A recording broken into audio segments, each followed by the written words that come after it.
On the 27th of September in Shagor Dotto Medical College Hospital, there was an assault when the mob entered and the police and the non-state security personnel, the Ratire Shati said, that they are doubling down on, stood back. Patient died because my lord, he was not provided bed. He was critical. No doctor attended. No, my lord, these allegations cannot be made, my lord.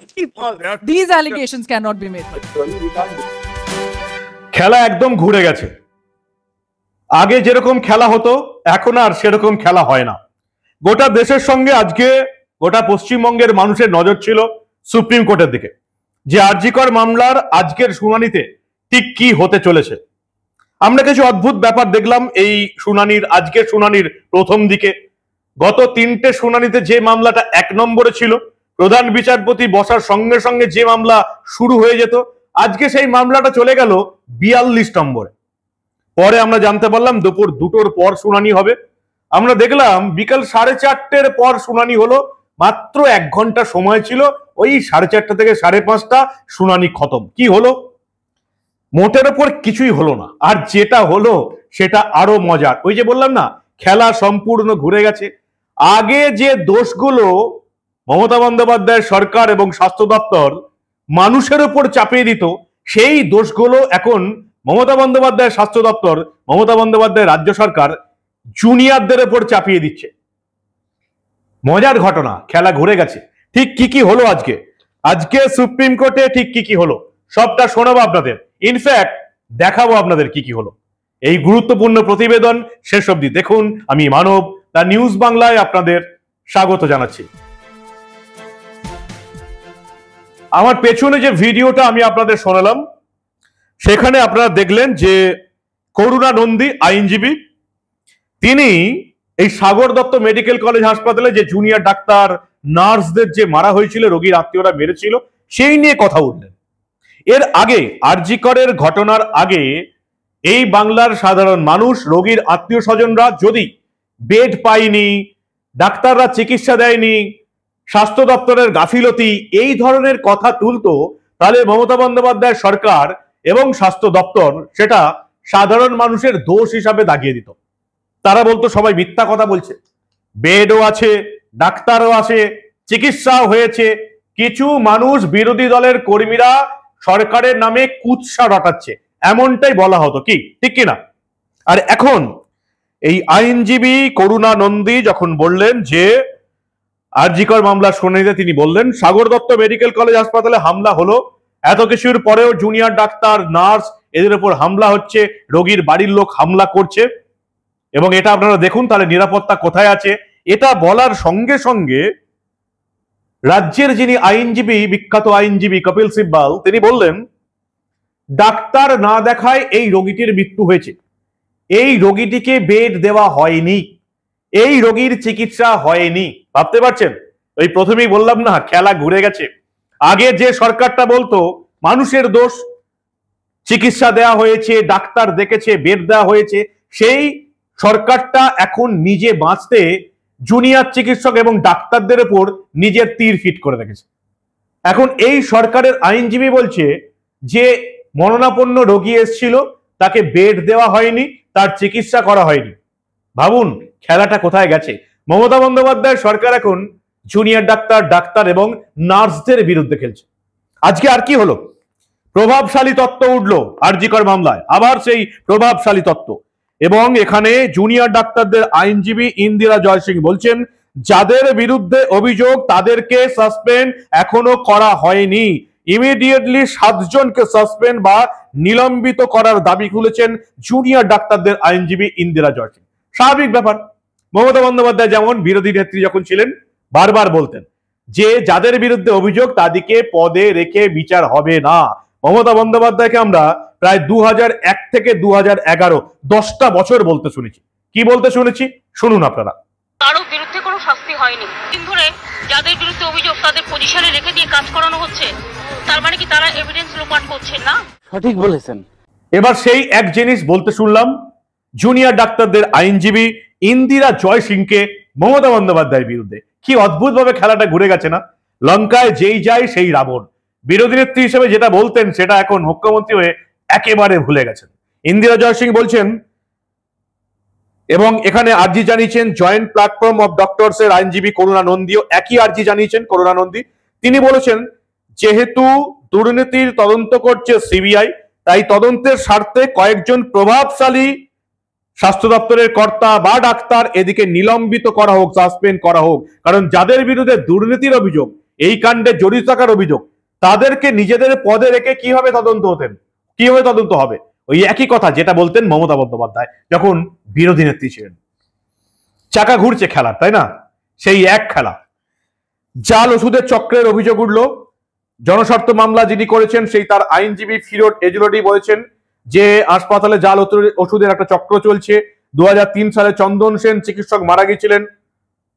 চন্দন সেন চিকিৎসককে মারা হয়েছিল জাল ওষুধের পর্দাফাশ করতে গিয়ে। বাংলাদেশে নাকি বর্জ্য পদার্থ প্রচার হয়ে যাচ্ছে এবং দেবাশিস সোমের কথা উঠেছে যে দেবাশিস সোম এই ফরেনসিক কাণ্ডে ছিলেন, তারপর থেকেই তার প্যানিক অ্যাটাক হয়েছে, তাকে এখনো জিজ্ঞাসাবাদ করতে পারেনি। কি উঠলো আজকে আদালতে? সুপ্রিম কোর্টের প্রধান বিচারপতি রেজে আছে, শুনুন আপনারা। Second is whether, I do not know whether they have again examined Devashish Som, who happens to be one of the main persons concerned, because he was first examined, then he went into a hospital, he was released on the 12th of September. Who's Devashish Som? He is the main person with regard to the forensic. If there's any blotch-up being done with regard to the forensic report, squarely it goes to the North Bengal lobby and to this person called Devashish. Devashish Som He's part of the forensics of RG Corp. He has been examined. He was examined prior to 12. Then he went, of a panic attack, he went into hospital.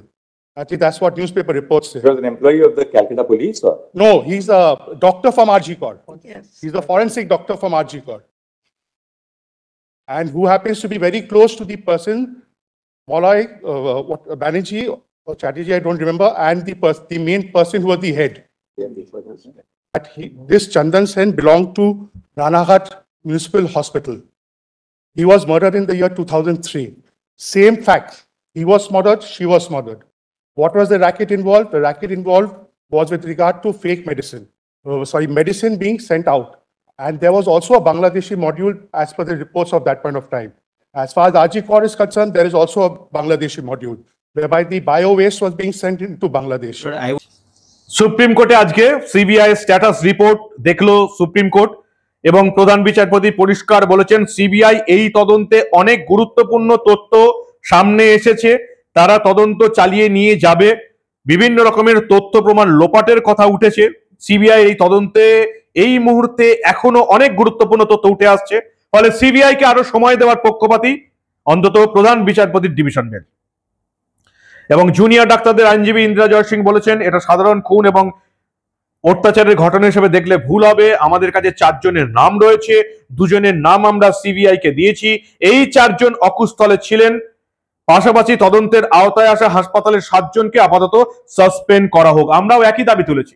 যে সমস্ত মাতব্বর ডাক্তাররা ওই দিন আরজি করে পৌঁছে গেলেন সন্দীপ ঘোষের অনুগামী, যারা ওই দিন ওই আরজি করে সেমিনার রুমে হাজির হয়ে গেলেন, তাদের প্রত্যেককে গ্রেপ্তার করে জেরা করতে হবে। আমরা গত 50 দিন ধরে বলে আসছি একই কথা।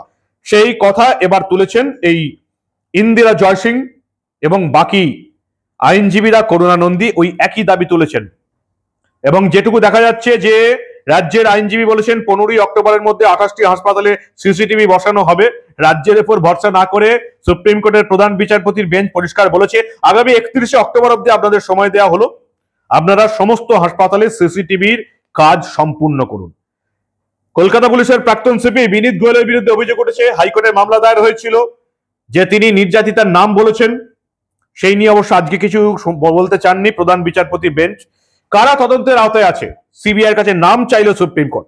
কারা তদন্তের অধীনে রয়েছেন সেই নামের তালিকা আদালতে জমা দেওয়ার জন্য সিবিআই কে নির্দেশ দিলেন প্রধান বিচারপতি DY চন্দ্রচূড়।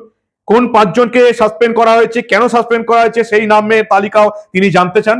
এবং বাকি এই যে 5 জনের নাম উঠছে, কাদেরকে সাসপেন্ড করা হয়নি, কেন সাসপেন্ড করা হচ্ছে না, কি ব্যবস্থা নিচ্ছে রাজ্য সরকার, রাজ্য সরকারের কাছে রিপোর্ট চেয়ে পাঠানো হয়েছে। I had given some names. I had said I would give names of persons who were present at the scene of the crime on the invitation of the principal of the college, who had nothing to do with the college, nor were they on duty at that time. They arrived even before the police arrived on the scene. And we have reason to guess. Seven names. 7 names. I have 4 names. I don't have 7 names. Jai Singh, that's a part of the report to the CBI. Yes, Lord, with their designations, some of them are elected members of the West Bengal Medical Council. So this is the reason why we are arguing that this is not just a plain and simple murder and rape. There are many more people involved in the incident that has taken place. All that we'd like to say right now is that the report by the CBI has specifically adverted to this. So let's leave it at that because we have further probing. I did not mention the names in open court. 2 of them I did give to the Solicitor General. There are 2 more which I will forward to him in sealed My cover. lords, on the next occasion, there is a priority, my lords, with regard to In this fact, financial. Solicitor, your One thing with regard to this is that a lot of these people who have been mentioned, I am told, in the CBI report with regard to financial irregularities, but also being present at the scene of the crime when they had no business to be, many of them are in positions of power even Today. And this is what is contributing to the threat culture, the enabling of threats, my lords. So, my lords, if they could be, based on a prima facie appreciation of the status reports and the CBI investigation, sought to be suspended temporarily from their positions until the investigation is over. My lord, this is এমনকি তৃণমূলের নেত্রী তাদের যে ছবি স্বল্প দৈর্ঘ্যের ছবি সেই ছবিও সমাজ মাধ্যমে কেন রিলিজ হবে সেই নিয়ে কথা উঠেছে এবং সেই নিয়ে নোডাল অফিসার নিয়োগ করা হোক এই নিয়েও দাবি উঠেছে। এই নিয়ে অবশ্য প্রধান বিচারপতি কিছু বলতে চাননি। রাজন্না হালদার আপনারা জানেন তার একটি এই আরজি করের ঘটনা নিয়ে তিলোত্তমার ঘটনা নিয়ে একটি স্বল্প দৈর্ঘ্যের ছবি নাকি সোশ্যাল মিডিয়ায় রিলিজ হবে সেটা বন্ধ করার জন্য আইনজীবীরা বলেছেন। এই হচ্ছে আজকের আপডেট। তেমন কিছু ঘটলো না, কারণ তেমন কিছু ঘটার সময়ও ছিল না। দুটোর মামলা উঠলো 4:30, টাইম ছিল 1 ঘন্টা। আইনজীবী 44টা পক্ষ, 200 জন আইনজীবী, 1 ঘন্টায় কি হবে? যে মামলাটা 1 নম্বরে ছিল সেই মামলাটা চলে গেছিল আজকে 42 নম্বরে। ফলে যা হবার তাই হয়েছে, কোনো সময়ই ছিল না। বিচারপতিরা আজকে মাত্র 1 ঘন্টা সময় পেয়েছেন এই মামলা শোনার। মামলা কি গুরুত্ব হারাচ্ছে? এই প্রশ্ন আমরা তুলেছি। যেমন ডিএ মামলা গুরুত্ব হারিয়েছে। কবে ডিএর নেক্সট মামলার ডেট যারা মামলা করেছে সেই ডিএর মামলাকারীরাই মনে হয় এবার ভুলে যাবে। ডিএ মামলা সুপ্রিম কোর্টে কিন্তু একেবারে গুরুত্ব হারিয়েছে। 26,000 চাকরি চলে যাওয়ার মামলা সুপ্রিম কোর্টে গুরুত্ব হারিয়েছে। অভিষেক বন্দ্যোপাধ্যায়ের বিরুদ্ধে মামলা সুপ্রিম কোর্টে গুরুত্ব হারিয়েছে। কালীঘাটের কাকুর কণ্ঠস্বর কোথায় গুরুত্ব হারিয়েছে কেউ জানে না। এই আরজি করের মামলাও কি এভাবে গুরুত্ব হারাতে চলেছে? 1 নম্বর মামলা জুনিয়র ডাক্তারদের আন্দোলন উঠে যাওয়ার পর 42 নম্বরে চলে গেল। দুটোই মামলা শুরু হওয়ার কথা, মামলা শুরু হচ্ছে 4:30, 1 ঘন্টা মাত্র শুনানি হলো। এত বড় একটা ঘটনার গোটা দেশ যেদিকে তাকিয়েছিল। কি অদ্ভুত সিস্টেম না আমাদের আইন ব্যবস্থার। অবশ্যই এই নিয়ে কিছু বলাও যাবে না, কারণ দেশের আইন ব্যবস্থা বা বিচারপতিদের সম্পর্কে কিছু বললেই আবার আমাদের রাজ্যের পুলিশ ব্যবস্থা একটু চেগে ওঠে।